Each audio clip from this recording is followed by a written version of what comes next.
Welcome to CZVERSE. I'm Alex. And I'm Maya. Today, we are bringing you an explainer that synthesizes a truly massive technological shift happening right under our feet. We're talking about the incredible leap from autonomous digital AI straight into physical, real-world robotics. But we aren't stopping there. We're going to explore how these advancements literally ripple out, creating shockwaves across government policy, global markets, and even major geopolitical flashpoints. Okay, let's dive right into this with a pretty stark reality check from the Radware 2026 Global Threat Analysis. Have you ever heard of the Defender's Dilemma? It perfectly frames the stakes here. Basically, in the cybersecurity world, attackers can try and fail endlessly. But for a defender, a single failure is literally game over. Right, hit the nail on the head. And as you'll see in this explainer, AI is fundamentally changing the speed of this entire game. We've got a ton of ground to cover today, so here's our roadmap. 1. The autonomous cyber threat. 2. The physical AI boom. 3. Federal and state policy. 4. Markets and scientific leaps. And finally, 5. Global geopolitical flashpoints. Let's get right to it. Section 1. The autonomous cyber threat. Enter Claude Mythos. So check this out. Anthropic, a major AI lab, has built an AI model so uniquely capable of autonomous vulnerability discovery that they actually haven't released it to the public. No way, right? Instead, they launched what's called Project Glasswing.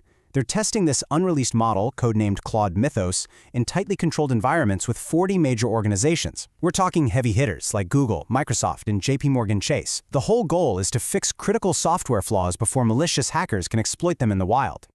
And this brilliantly illustrates why Mythos is a real game changer. In the past, finding deep software bugs took elite human researchers weeks, maybe even months. But now, Mythos autonomously scans massive code bases, logically reasons through potential exploit paths, and then chains those vulnerabilities together, all without any human intervention. it literally compresses weeks of elite security work into hours. I mean, in one test, it built a highly complex 20-gadget attack chain for a FreeBSD system in just 4 hours. That's insane. But here is what's truly staggering: the 89% severity agreement between Mythos's findings and human contractors.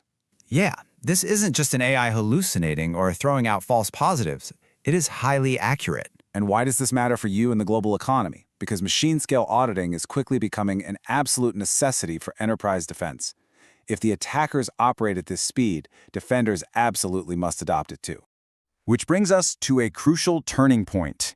AI isn't just confined to digital networks anymore. Section 2. The physical AI boom. Robots leave the lab.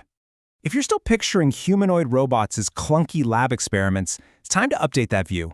They are active line workers, building cars and moving logistics right now. Exactly. Look at BMW. They're already deploying the Figure 02 model on their manufacturing lines.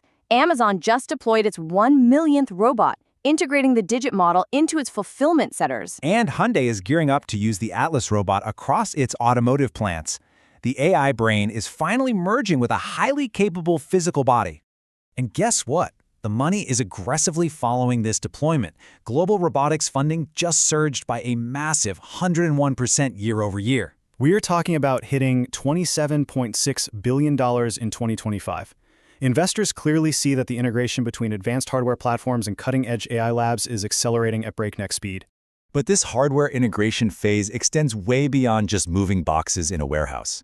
We are seeing real-world, life-saving robotics hit the market. For sure.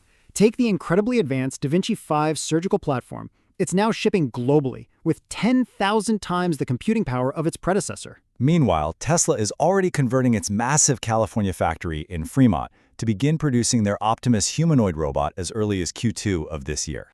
With such explosive capability leaps, human institutions are, well, struggling to keep up. Section 3.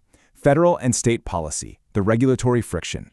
We're currently witnessing a massive policy divergence here in the U.S. On one side, the federal government is heavily prioritizing deregulation to keep the tech sector moving fast. But on the flip side, state governments, like California, are rapidly enacting labor protections against AI disruption. Yeah, like California's No Robo-Bosses Act, which literally stops companies from firing employees based solely on automated AI decisions, plus Governor Newsom's executive order to prepare the workforce.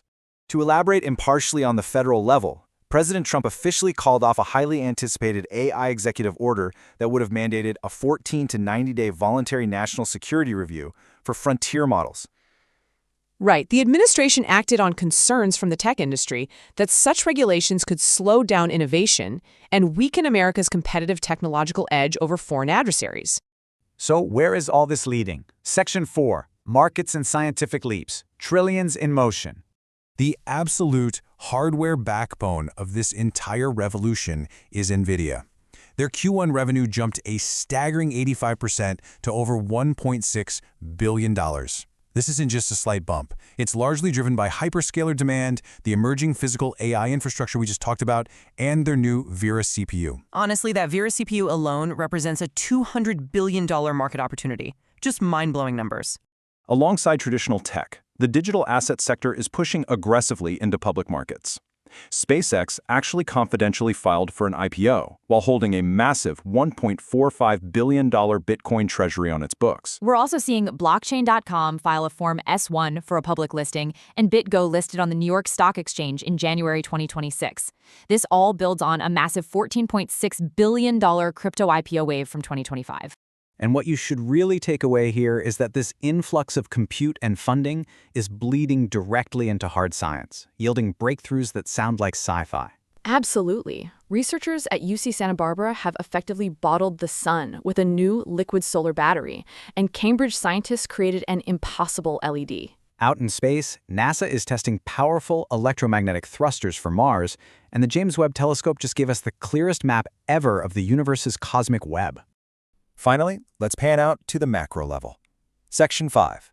Global Geopolitical Flashpoints, the Macro Reality.